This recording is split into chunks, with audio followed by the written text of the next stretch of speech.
Brokers, buying practices, and building dreams. This is Paul, Dr. Nacho Goodman, founder of Dental Nachos and Dentist Job Connect. I'm so thrilled to be talking to my friend, Kyle Francis. He's going to talk to you about all the things he does with the business of dentistry. He has been to Philadelphia and had our world-class nachos at Alves. Kyle, thanks for joining me. I love you just oriented our audience. It's kind of a day in the life of Kyle Francis, what you do with practices, helping people find jobs, stay sane, build their dreams. We'd love to hear a little bit about it. Yeah, well, maybe first things first. To my surprise, whenever I walked into Elvez, coming from, Texas background, all that kind of stuff, I was like, okay, nachos out in Philly, I don't know. And it was legit. It was really, really good. I'm glad we lived up to expectations. It was really good. Okay, well, so in terms of, spending time, maybe I can tell you what I'm most passionate about making sure that doctors understand the equity that they have within their business and then how to best leverage it, right? And so whenever I think about the ways to best leverage it, that can be a myriad of different directions. Way one is going to be you have a practice and you want to own it for a really long time. That creates a really strong recurring cash flow, and you continue on, and maybe you build that over the course of time. But maybe that's associates, maybe that's bringing on partners, maybe that's going out and buying additional practices and then being a multi-practice owner, right? Like somebody else that I know, right? So that's one really great way of doing it. I mean, if you look at kind of the old school methodology, it's a great way of handling things. Another way is going to be, some people decide they don't really particularly want to be an owner, right? It's like, okay, then how do you best end up working on the right type of practice and the right type of, you talk about dream building, and an associateship mindset, right? So we end up talking with folks about that. Final thing that we do is going to be, looking and seeing how private equity and leverage ends up working within a dental space as well. Dental is not the first industry to consolidate. It won't be the last either. So we're just kind of be midway through, which kind of just increases the option structure for most doctors out there. I love that breakdown. Really, really concise. And, I like those movies that start sometimes at the end and then go back to the beginning. So instead of starting with the dentist out of dental school, I know you and I know I'm a broker too, help dentists, buy and sell practices. LOI stands for letter of intent, but I want to talk about LOA, lack of awareness. So let's just talk about a 55-year-old dentist who's got a 6-operatory practice that brings in $1.7 million a year. And if they just came to you and said, what are my options? Even if you kind of reinforce what you say, talk to them in dental speak. You said, hey, Dr. Guac, it's a good name for a doctor. Here are some of your options, like a menu at Alves of how you can get to the next step in dentistry. Tell us what you talk to your potential clients about. Man, that is such a great question. I guess our average client age is 41, right? And so, and if I look at the average practice size that we work with, it's going to be somewhere in like the $2 million range. So that actually fits very nicely for the type of work that we end up doing. We end up doing somewhere around 700 or so prospectuses a year for practices like this. And the reason being is that I have a really hard time saying, I know exactly what you should be doing until I've got a really great understanding of your business, Dr. Guac. But regardless, let's say that I've already got that done, right? So I've already got the analytics done. If I already have that done, and let's say that this person is bringing home, somewhere in the $800,000 range a year, right? And let's say that this person ends up having something like, call it $400,000 in EBITDA, right? And EBITDA is just a fancy way of talking about profit, right? So tell me for a second. I was just talking. I always tell my wife, I don't interrupt. I interject with good ideas. You can use that at home. But just because I was just talking about this today, and I was listening to a great podcast that talked about seller discretionary earnings versus EBITDA. While they might be the same, just tell our audience if they never heard of EBITDA, and they say people throw this term around a lot. You talked about $800,000, but then you said $400,000 EBITDA. Just kind of demystify that a little for us. Yeah, absolutely. Okay. So seller's discretionary earnings is also it's a marketing term that brokers have used for a really long time. Really what it means is how much you take it home on a yearly basis. Right. Everybody runs their tax life differently. So some people end up taking a lot of that in W-2 compensation. Some people take a lot of that in net income distributions. Some people end up running a whole bunch of stuff through their practice from, a personal standpoint, right? And again, in order to standardize everything, we end up rolling all of that together and we say, hey, this is your total amount of take-home income, right? Early on in my career, I used to have this term called true take-home, right? That's kind of what this ends up looking like how much are you really getting at the end of the day? But that's way different than EBITDA, right? So EBITDA is going to be a fancy private equity term. It's a finance term. It stands for earnings before interest, taxes, depreciation, and amortization. The easiest way of thinking about it is this. Let's say that doctor no longer wanted to be a practicing dentist. Right. And they wanted to just be an investor within their own business. They decided to say, hey, you know what? I'm going to have a whole bunch of associates come in here, do all the work out of the practice, and I'm just going to sit back and see how much it'll spin off for me.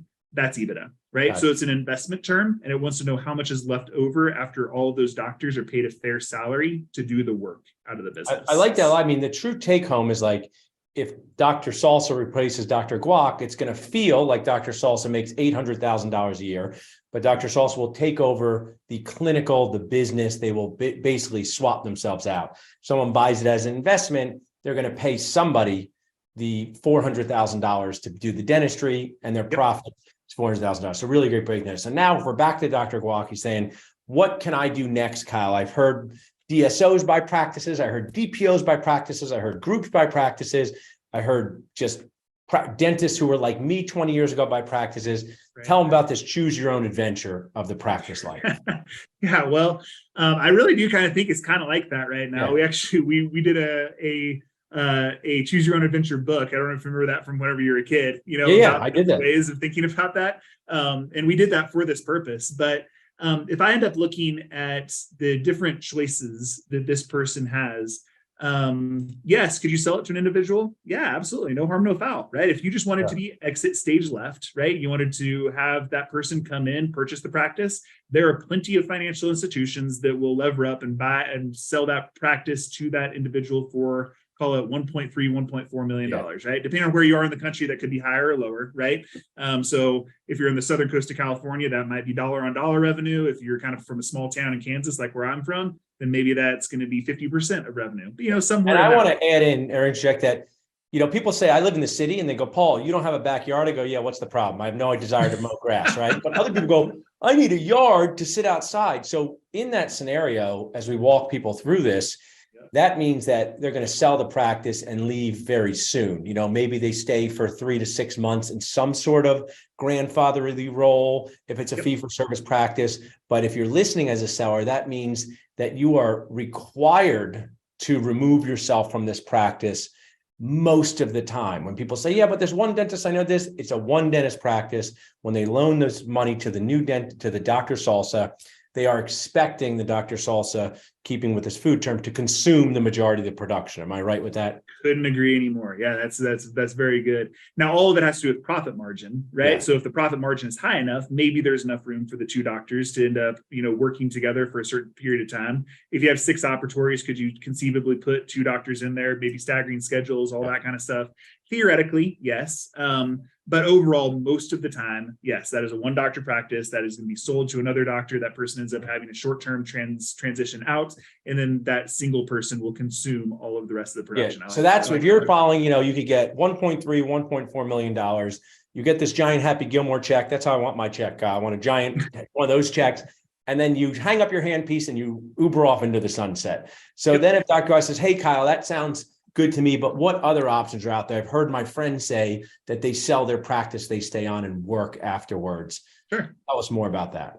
Yeah. So look, this is not a new transition type. This is actually called the Mercer style transition that has happened since the 1970s, right? So if you have a large enough practice or enough profit margin, then what you can do is you can sell off certain portions of your practice to an individual. I've been involved in a lot of these as well, right? And so this can work out nicely.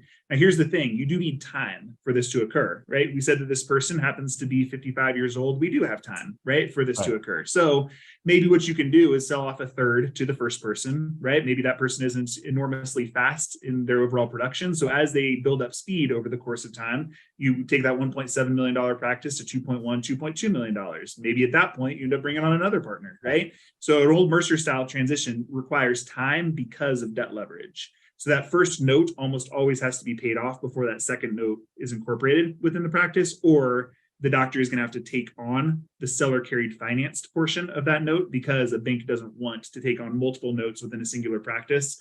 Like easiest way of thinking about that is like a first and a second mortgage, right? Gotcha. So that's like laying on a second mortgage onto a practice, and most people don't want to be the second lien holder. So as long as you have time to incorporate something like that, that can typically be able to cash out a doctor something like dollar on dollar revenue instead of maybe 70 or 80% of revenue, right? So you end up growing it over the course of time. Each one of your percentages that you end up selling might be worth a little bit more. Just takes a little bit of time to accomplish. But again, if you have the time, effort, and energy to do it, it can work out nicely. And I want to use this acronym. I use this for associateships. How to avoid WTF associateships, why these fail.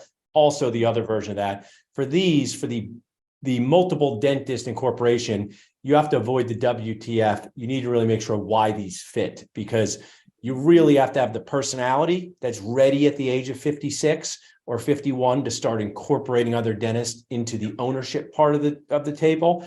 And many dentists I know, not all, that sometimes is not a personality, flexibility, skill set that they have. Oh man, that is so true, right? And so if I look at it from an associate's standpoint as well, the longer that associateship goes, the higher chance of failure it is. You know, the worst stat in all of dentistry is going to be the success rate of associates over a 5-year time horizon, 20%. And that's just in private practice. You know, that is a mess. And so the farther on you go without having people's money tied to their mind, the worse the likely outcome ends up being as well. So now, Kyle, let's go. You know, we're using the 80s themes. You know, we saw each other at the DEO. I really enjoyed that presentation. You know, some people think DSOs are evil like Skeletor from my favorite show, He-Man. Other people think they're the saviors of the industry. There's probably a truth inside of this middle, but let's just tell, we're talking about this one dentist, Dr. Guac. You know, I had a practice for sale in the middle of Pennsylvania. We showed it to 6 private practice buyers. They all said, this is a great practice, but we do not want to move here. They sold to more of a DPO. We'll get to that in a second. But the DSO, people say, if I said, I heard about DSOs, Kyle, my practice is 1.7 million. How much can I get for it? And then also, what's going to be my requirements after selling most of the time? Yep. Well, so a couple of things to think about here. So if I look at, you know, DSO, DPO, IDSO, DMO, really there's all of these different marketing terms, right? Yes. All these different marketing terms essentially are a mechanism. And that mechanism is essentially allowing private equity to invest within dentistry, right? And that might be a private equity fund, that might be a private individual, that might be a family fund. There's lots of different mechanisms to get there. But long story short, whenever I've bought practices, I've owned 25 myself, right? I'm not a dentist. And the reason I was able to do those, I put umbrellas over the top of each one of them. And that umbrella ended up siphoning up net income out of the dental practice and then essentially allowed me to be an investor within it. Gotcha. So in a way, am I a private equity person? Not really, right? But that's the way that it's being done, just on a larger scale. So anyway, if you think about a DSO, I think they pretty much fall into 3 buckets. That first bucket is going to be if an individual wants to be out of there within, call it a 2 to 3 year time horizon, you know, something like that. Sometimes it can be even shorter. Then what they may want to do is just go ahead and sell all of their equity to that DSO, and then essentially just continue to work with them over a certain time horizon. Now, maybe you want a little bit of equity within that vehicle. Maybe you end up wanting a little bit of an earn out or an earn up type of structure to make sure that, you know, the costs end up working out. But long story short, you know, if they do have $400,000 in EBITDA, my guess is going to be they'll probably transact that practice at something like, you know, between $2 and $2.4 million if they have a good advisor, right? And so basically, just in this story, is that you're going to, I'll oversimplify it a little bit, but maybe you get $2.2 million, you work for 3 years, you get paid as an associate, you have some play nicely factors built into your contract, right? But in general, it's a cleanish way to get out of dentistry with a beginning, middle, and end to it. If after 3 years you love the DSO, they love you, maybe you keep going. If after 3 years you want to move across the country to a different climate, you can do that. But it is, I just want to highlight, since, you know, I am the dentist here, maybe we'll get you to Filling Fantasy Camp, Kyle. We can, like, you know, create like a module for you to try to be a dentist one time if you want, like those like those Tough Mudder courses. Right. When a dentist sells their practice to a DSO, that's not the end of them being inside of an operatory. And for some, that's very attractive. And for some, that's not attractive. And again, back to the personality fit, if you were the person who gets upset with blue pens being changed to black pens, or, you know, your operating system being changed from Dentrix to Open Dental, if that infuriates you, those usually are not the personality fit to then be an employee for the next 3 years. Couldn't agree more. Yeah. And actually, really, when you think about it, it's very similar to the same type of person that would be okay with a partnership, right? So what you're trading in is going to be certainty for autonomy. And I don't mean clinical autonomy. I mean autonomy in decision making, right? So now you have a partner, right? And so if you have a partner, you trust that partner, you can have very, very nice decision making between the two of you. Now, if you have a partner and you don't trust that partner, or if you, whether that's an individual or a group, then suddenly that's going to cause friction, right? And so to your point, if they're worried about blue pens and black pens, then the chances that they're going to be able to be a good partner to whoever that is much lower. And you're good. And the success of this is, hey, you get this 2.2 higher than the 1.4. You work for 3 years. Let's just say you make $350,000 a year working there. That's another $1 million. So now this entire transaction has brought you, without getting accountants involved, $3.2 million, where that transaction selling to a private practice dentist has brought you $1.4 million. So the total dollars, yes, you're working, are different. And also I want to share, and you do more brokering than I do, there's a lot of tragic and sad, sudden stories with dentists.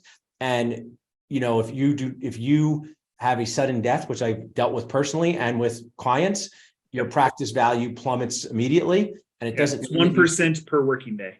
Yeah, right. So it's not to guard against disaster, but it's saying if you're 59 years old and this was an investment that you want for your family, if you are not there working, it's very hard to sell it for anything close to what is done there. So that was a great breakdown. Now, you said there was 2 other types of deals. Yeah, so 2 other buckets. So one bucket, so to show a recap, is going to be, let's say you sell all of your equity and essentially for the purpose of being out sooner rather than later, right? Sometimes that can be 3 months, sometimes that's 6 months, sometimes that's 2 or 3 years, kind of depending on the group. The next one is going to be, let's say instead, you end up going involved in what I would call like a joint venture type of deal. A joint venture type of deal is going to be very similar to a individual partnership. Let's say that you end up selling maybe a 60% stake or a 70% stake within the business. Now you're going to be selling that for a good multiple to start out with. Again, maybe on a $2.4 million valuation, you end up cashing out $1.6 million day one. Now, what that can allow for is what we would consider equity arbitrage, right? Which happens during a consolidation wave. That equity arbitrage essentially can be making that additional 40% of the practice way more valuable. And here's what I mean. The reason that banks don't want to lend much more than $1.6 to $1.8 million on a singular transition or on a singular transaction is because of what's called provider risk. Provider risk is where that bank says, okay, I'm going to bake this really big note on this person, but what happens if they get in a mountain biking accident? They're the ones left holding the bag, right? So really the DSOs and the DPOs and the DFOs, the IDSOs, whatever you want to call them, they ended up coming in and they say, hey, we're going to diversify this provider risk. So if something bad happens to one provider, it's not going to be terrible to this entire ecosystem, right? Which means you can lever up higher value. So once those groups come together, let's say there's now 50 practices, 100 providers within that environment, that group is now, instead of being worth maybe 6 times the profitability, it's now worth 12, 13, 14, 15 times the profitability. So the amount that you just kept is worth way more than what it was worth day one, right? And these are real things. One of the things that how many transitions does PTS do a year, just for context? We actually just did our 500th on Friday of last week, which I'm super proud about. Over the last 2 years, we did just over 200. Yeah, so this is happening 100 times a year to you. I know it's not, and these are real things that are happening. So when someone's on a Facebook group or social media group saying this never happens, this happens where these dentists can sell part of their practice, stay along for this ride, and have a very happy financial ending. Is that accurate? Very much so. It's actually kind of funny. So I already told you my least favorite stat in dentistry, which is a 20% success rate for associateships. My favorite 2 stats in dentistry are going to be the success rate of dental practices paying off their notes. Do you know that stat? Have you ever heard of it before? Yeah, so it's going to be 99.7%. So it's 0.3% default rate, right? So that's a very not very risky investment, right? The only thing that kills dental practices are going to be the 5 Ds: death, disability, divorce, diagnosis, and drugs, right? Those are the only things that kill it. So if you end up aggregating a whole bunch of practices together, then essentially you're multiplying that effect over the course of time, right? And it's really, really, really hard to kill a DSO.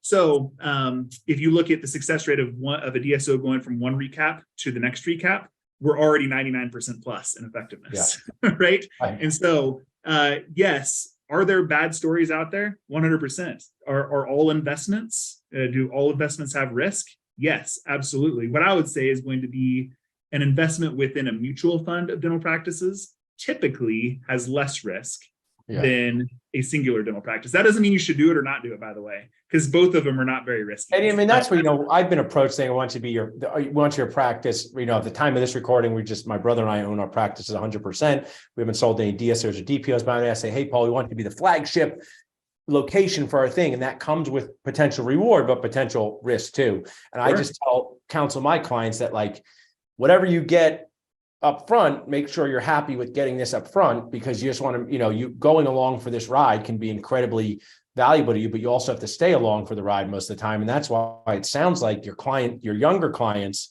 are becoming more interested in this. It doesn't always seem, and you can challenge me, it's the right fit for a 68-year-old sometimes who wants to be done. So I mean, if I look at most of the individual transactions that we do, they do skew older in total. I would also say it's probably part of the type of practices we end up working with. The vast majority of practices are kind of in the $1.5 million to $15 million range. So they've already developed a very, very nice ecosystem by themselves. And so if I look at it, so I mean, you said challenge you if I want. The only thing I might say is going to be, I hear CPAs talk about this a lot, that hey, make sure that the amount that you get day one, you're going to be happy with. What I would say is going to be, but what are you comparing it to? Right. And what are you comparing it to really is going to be, what is your practice going to do this next year? Right. Yeah. It's not what your practice is going to do over the course of time. Right. Because if we're comparing apples to apples, what the practice is going to do from an income stream standpoint is pretty regular. Right. So if you have a $2 million practice and it's spending off $1 million a year over the course of 5 years, you're going to get $5 million for it. Right.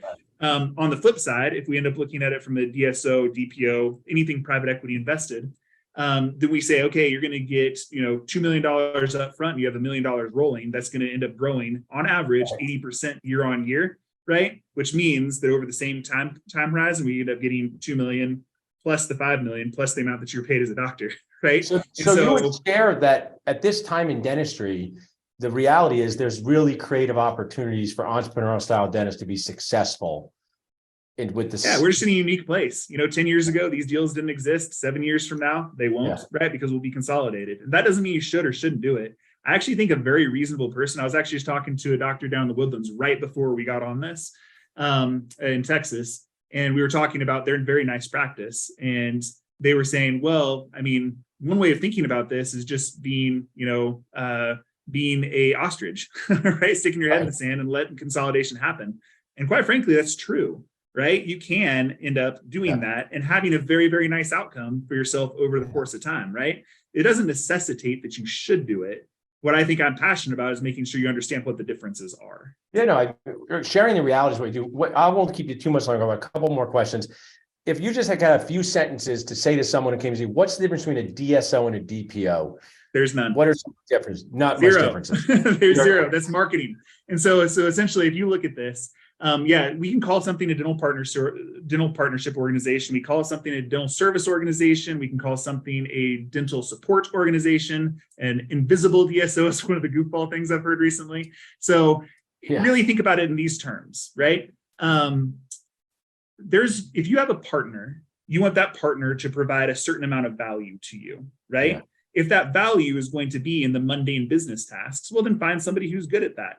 If that partner, you want them to be really good at the financial engineering and making sure the equity is going to be worthwhile in the long run, okay, well, let's find a partner that's good at that, right? If we look at it from a structural standpoint, there are different emotional things that I would consider different, right? So typically, if you look at the third bucket, which is what I would consider like an equity role means you're still selling 100% of your practice and you're trading it in for a mutual fund of dental practices, right? So you're taking 100% stake within yours and you're trading in for a 0.3% stake within all of the different groups or all the different practices within that organization. Now, emotionally, personally, I would have a really hard time with that, right? Because I know what my own two hands are doing in that own practice, right? And so it's really, really hard or nebulous to determine how your effectiveness is helping the overall organization, right? Yeah. It's just a hard thing for my own brain to comprehend. So me personally, I'm probably more built for something like a JV style deal where you end up seeing your own work, right? You end up getting profit distributions on a yearly basis, and maybe you don't have as much upside, and maybe you're not quite as much risk diverse, right? but overall, it's more of a structural thing than anything. But I'll give you a secret. You said a great thing there. I'll give you some good dentist speak for your dentist, because I'm the only dentist here. So dentists talk about the right treatment plan for the right person at the right time. So yours is the same, ours is the same way. The right transition for the right dentist at the right time. Couldn't agree more. Somebody who has inherited $10 million might think of differently about their practice transition than someone who has to make this their entire retirement without judgment, and I just think it's the right decision for the right person at the right time. Couple more things is, let's just for 1 second, I just got this message on Facebook now. Associate dentist making 200 grand a year in the Northeast, disgruntled with her job, wants to maybe start up a practice, buy a practice, do this. What's some Kyle Francis, just general tips on the next step for now, this part of the dental world, not the seller, the person who's trying to jump in from associate to owner? What are you seeing? Yeah, look, I would say this probably comes down to personality type more than anything else. Again, if you look at the way that I am built much more that I would like to buy a recurring cash flow stream. So I typically would like to purchase an existing practice and then make it my own. But I know a lot of folks out there that like to build what it is that they want to build their bones, right, and then fill in from there, right. And by the way, if you look at it from a risk perspective, neither one is risky, right? So essentially, if you have a good team behind you, right? So whether it's a good equipment supplier, a good consultant, a good accountant, a good attorney, right? All those different folks that'll help you in making these decisions, and making sure that, we don't overbuild, right? We don't want to make a Taj Mahal of dentistry before you see patient one, right? I remember that Bank of America used to be able to give $500,000 on a startup, no matter what the student debt load was right out of school. And so people would be $1 million in debt before they saw patient one. And even in those scenarios, the default rate was below 1%, right? And so anyway, so if I look at that, can you work on it by doing a startup? Absolutely, right? Can you end up doing buying a practice? Absolutely. What I would tell you is this. My tip would be, don't just look at one. Right? Don't just get sold on your very first one, right? So get your comps together, right? So whether there's local brokers within that market, national brokers, whoever it is, right? Talk to quite a few of them, right? And kind of see what different practices they represent. So start to understand what looking through a prospectus, looking through an appraisal looks like, Amazing advice, especially the part about the team. I always like to remind myself of my failed dreams, Kyle, next to me. So you want to be a professional NBA basketball player. But when you grow to this height, you got to get new dreams. But team is such a key. How about this? So sometimes brokers behave badly, right? So I'm a dentist and a broker. And to be a dentist, I had to go to dental school and I'd pass licensing exams and I'd fill out a lot of stuff. There's many people, and I'm part of it. I've got dentists that broker with our company. You're a broker. So when there's low barrier to entry to fields, sometimes you see operators inside of the field not behaving well. Let me explain. When I wanted to buy a third practice, one of the brokers who went by first name only in our area tried to sell me a practice that wasn't for sale. It really messed with my emotions. He said, I got one for you. So what are some either bad behavior to note from brokers, things to watch out for? If you went to the dentist and they said you needed 28 crowns tomorrow, Kyle, I hope you would contact me and say, does that sound right, Paul? And I'd say, it's not impossible, Kyle. It's unlikely you need 28 crowns. Let me look at your x-rays. Let me look at your perio charting. Let me look at these things. So what are some just either best practices to kind of check in on brokers from your perspective? Yeah, so it's interesting. I've also, I work primarily in the dental field, but I have a couple other verticals within medicine. And one of the ideas in one of those fields is what's called a curbside consults, right? Where you end up talking with a different specialty within medicine, right? And what I would tell you is going to be, if somebody sends you an appraisal, right? Somebody sends you a breakdown of what this practice looks like. First of all, I probably trust that is going to be for sale. That's a crazy story. But a second thing from that is going to be, tap into your advisors, right? And if it's maybe not even your advisors, ask another broker, hey, what are you thinking about this, right? And if nothing else, you're checking what they're thinking about that specific practice and how is it that they're talking about it, right? Are they just looking to sell you something, or are they actually looking out for kind of the way that you might be thinking about it? I would also say that there's a way of thinking about this that I'm very surprised that fewer first-time buyers don't use an advisor, a buy-side broker, right? That is not something that we do personally, right? We end up referring those to other folks. But I'm surprised that not nearly as many do, because I would want somebody in your corner just telling you the real. It's like a caddy in golf, So, right? If you play this tough golf course and your friend is a caddy and you don't have a caddy, you now can't even say, what's this shot like? What happens here? I don't ski, but I have a sense that skiing, if I say this, and this is the biggest decision of your life. It's when I gave the ASDA keynote at OSU. It was so much fun, Kyle. And some dentists go, I'm a D2. I want to buy 5 practices. I go, how about you start with one job, right? One job. And I like your enthusiasm, but if you mess up your one job, your morale, if you mess up your first practice, it can just be so brutal for your morale and money. I'm going to just want to check in with my audience, talking to my awesome friend, Kyle Francis, broker, founder of Professional Transition Strategies. Now, Kyle, you met me a few years ago. You come to Philadelphia. I would love, you've kind of noticed something about this Nacho audience. We're here as 2 brokers. We're not fighting. I always say dentists should collaborate more. Brokers should collaborate more. What have you enjoyed about the Dental Nachos sort of world? You found it interesting as a non-dentist. Tell our audience a little bit about that. Very much so. So, I mean, but first and foremost, the thing that stood out to me was the very first time that you let me onto the platform, I saw JBN, right? And so I was just like, okay, that resonates with the way that I'm thinking about things, and that you can help each other out, right? That there is a place to go where questions can get answered. And that doesn't mean you're going to like every single answer that's out there, right? But it means that you're going to get different opinions, right? So essentially kind of group sourcing the different types of questions that you end up having. I also really like the collaboration, right? So if I end up looking at, not just you, but there's a whole bunch of folks that have been sponsors and different folks that I've met through you as well. Yeah. Some of them become good friends of mine, and the people I refer to and people that I think can help out folks, right? And so in total, I consider it, I guess, a really collaborative group. And then I would also consider it a really supportive group as well, which again, I think that's unique. I appreciate that. I mean, I was just speaking to the Seattle Study Class saying, we always be connecting to feel less alone. And no matter what you do attached to the dental space, it can be a lonely field, whether you're traveling, whether you're operative yourself. But when you can, I do encourage people to go to face-to-face events. But when you can pick up your phone and just get some answers, get somebody to say, oh yeah, that happened to me too. I just think that's magical for people in a world where sometimes you can just feel isolated. Well, there's a guy down in Arkansas who I think said it the best. He's like, dentistry is hard, right? This is a dentist. His industry is hard. He's like, you have to have people around that can support you, right? And it's like, this has helped a fair amount of folks, I believe. So when I say it's like being the parent of a 4-year-old for the rest of your life, owning a dental practice, right? The good, the bad, the good, the challenging. What states do you guys not sell practices in, Kyle? That would be the best way to kind of. What states do you guys not sell practices in? Well, so we've now sold practices in 47 states, which is exciting. Awesome. And the only reason that we haven't sold those 3 just because of population base. So it's only a matter of time until we get there. Awesome. We do not work in Canada or outside of the US in total, but anywhere in the US, we can work with you. And this is the ultimate collaboration. I'm a broker too. Our broker firm represents some states, but people come to us and say, hey, can you help me in Arizona? I say, hey, I cannot do that. And we don't have the bandwidth. There are sometimes real estate licensing issues that go with this. So you're an awesome friend to us, Kyle. How could people, if they just wanted a question, reach out to you in any way, ask you about any of the things you talked about, what would be the best way for them to do that?